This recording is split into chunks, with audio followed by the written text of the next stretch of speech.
and repel each other. Here are concept behind it.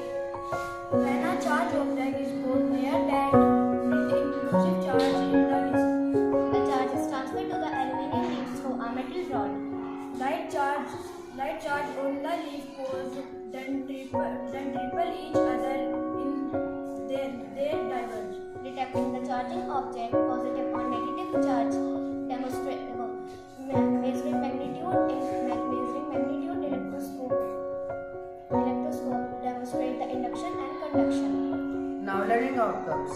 Learning outcomes is method of charging object. Thank you. Charging by induction, charging by friction and charging by conduction. Thank you.